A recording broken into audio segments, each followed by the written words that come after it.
Ever since I can remember, there's been a constant back and forth amongst developers regarding which programming language is most suited for blockchain, and in turn Cardano has been heavily criticised for the decision to use Haskell. The main thesis for this argument is the idea that no one develops in Haskell, it's too complicated, and will not gain traction or attract enough developers to build out the infrastructure required for the blockchain to be used globally. But it's not the ease of building you should be looking at, it's the construction of the foundation and innovation that precedes it that will stand the test of time.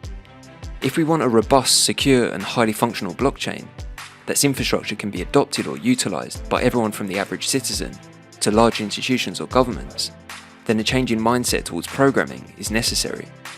In Cardano, we're starting to see this change come into fruition as more developers begin to realise the opportunity that exists. With a DApp ecosystem still in its infancy, this offers new promise that's no longer available in the congested, broken ecosystems of our competitors. With all sectors of the DApp ecosystem waiting to be built out, and new Vasil capabilities only moments away, it's never been a better time to wake up and realise that Cardano is on the verge of becoming a builder's paradise. Welcome back for today's instalment of Cardano Insights, delivering a fast-paced, bite-sized roundup of the all-important Cardano news and ecosystem content from the past 24 hours. So join me as I explore exactly what's been happening at the very pulse of Cardano. So let's get straight into it. Now recently we've discussed the eventuality of mass adoption and some aspects of what would be required to actually realise it with Cardano. We've also discussed the power of Catalyst many times on this channel. Well, I think this next item encapsulates both taking Cardano to the masses and the power of Catalyst perfectly. Yesterday we got this update from Coty that an ADA Pay plugin has now been made available to on-demand open object, also known as odoo. If you weren't aware, odoo provide a whole range of easy-to-use business applications, providing millions of companies easy access to software that enables growth and expansion. Odoo has 7 million users worldwide, from startups to large enterprises. Courtesy of Rodolfo Miranda, who was the winner of Catalyst Fund 7, completed the ADA Pay plugin on odoo, which really demonstrates the power of Cardano's innovation fund. This is a major step forward in taking ADA mainstream. This payment solution for businesses enables merchants to accept ADA as a payment method with instant settlement. As part of the Coty Project Catalyst Challenge, teams were invited to develop ADA Pay plugin solutions ready to be integrated into different e-commerce platforms, and 5 out of the 16 submissions were funded. The goal of the project was to develop and deliver an application for the odoo platform that acts as a payment acquirer that accepts ADA for payments using the ADA Pay API. With platforms such as WordPress, Joomla and WooCommerce already integrating the ADA Pay plugin, the addition of odoo opens a doorway for further adoption, with this critical payment solution now being made available to their clients. As promised by Coty, I'm looking forward to more updates on this soon. With thoughts of further development in mind, if you needed more evidence that Cardano is the blockchain with the most development activity, check out this update from Proof of GitHub, showing the daily development commits over the last 30 days. For anyone who says that no one is building on Cardano, refer them here. Cardano is leading the way with 542 commits and Ethereum in second place with 387. Bull or bear market, Cardano continues to build and has relentlessly maintained the #1 position in this respect. It's always a good sign to be the most active chain when it comes to development activity. This is exactly the approach that long term is going to deliver the most well-developed infrastructure and lay the solid foundations for mass adoption. Now, yesterday we discussed the level of hacks that have so far occurred in the first half of 2022 and touched on some of the differences between Solidity and Haskell. Specifically, the idea that Cardano's use of Haskell is creating a new mindset amongst developers to strive for more secure, well-constructed and innovative code when building or deploying dApps.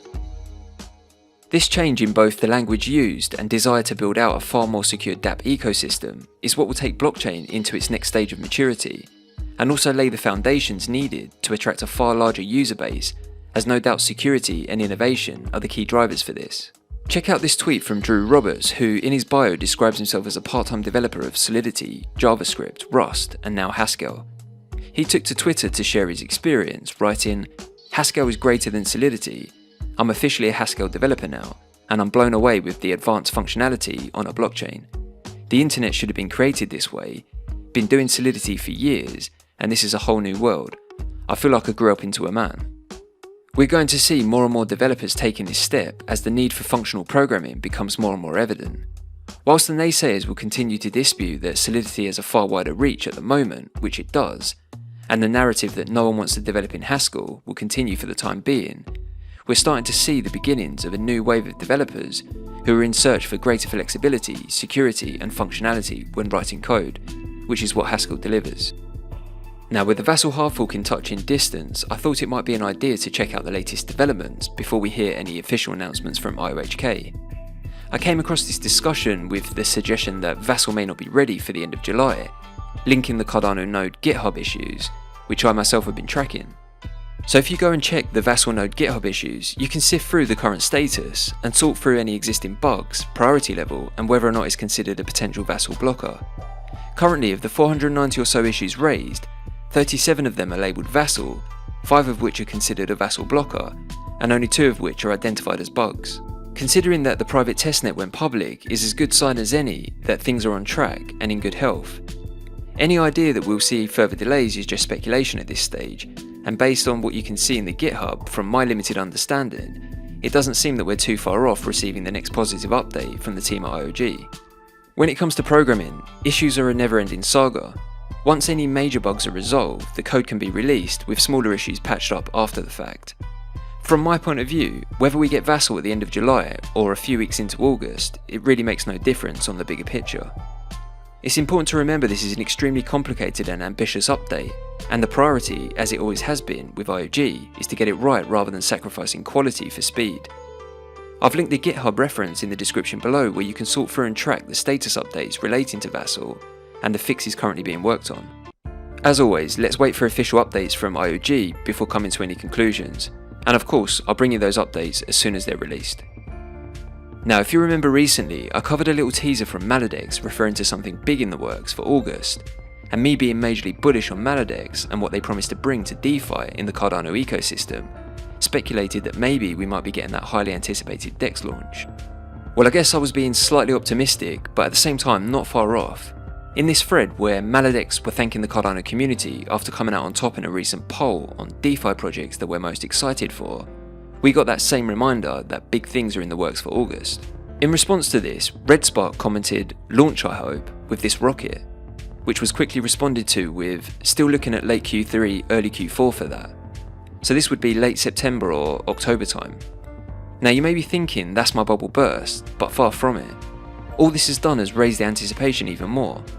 If it's not the launch, then I wonder what big things they refer to and what this could be. So this got me thinking, will it be an announcement of an announcement? The NFT drop for ISPO delegators? Maybe the ISPO token distribution? A big partnership? Or are they just completely throwing us off the scent and doing a Muesliswap style move, dropping the DEX overnight? I don't know, but one thing's for sure, it's definitely got me wondering. If you too are excited for Maladex, make sure you let me know in the comments what you think they'll be announcing next month. Now, from one DEX I'm highly anticipating to another that seems to be always making statements of their own. Recently we discussed Muesliswap and their recent AMM Milk ADA liquidity pool. Well, yesterday we got a sneak peek, or at least some mock-ups, of the up-and-coming redesign of their site's interface, specifically to the Milk token page. In my opinion, this is looking really fresh, and the layout will provide a great user experience with the chart and swap or order portal together. In addition, they also proposed the idea for latest news and conversations for each token to be integrated on each token page. This is a pretty unique concept and something we're yet to see from dApps, or at least DEXs. As you can see in this mock-up, there's a tab for trading, news, conversations, and about. They also provided a mock-up for the order book page, and again this represents a much better user experience in comparison to the current order book design. Everything has been neatly sectioned off and is far tidier on the eye. This redesign is definitely going to make it for a more streamlined experience for both the more experienced users and new users to the DEX. Here's a quick comparison for reference, first the current order book page and the redesign. I'm looking forward to more updates here soon, and of course the release of Muesliswap version 2, and I'll be sure to bring you further developments as and when they come. If you want to check them out, I've linked the mock-up announcements in the description below. So that's it for another installment of Cardano Insights. I hope you enjoyed today's video, and if you found value in the content, then please be sure to comment, share, like, and subscribe to the channel. Your support here really goes a long way in helping Sapien reach a wider audience and spread those positive Cardano vibes. We'll be back soon with your daily roundup, and until then, thanks for watching, have a great day, and as always, Keep it Cardano.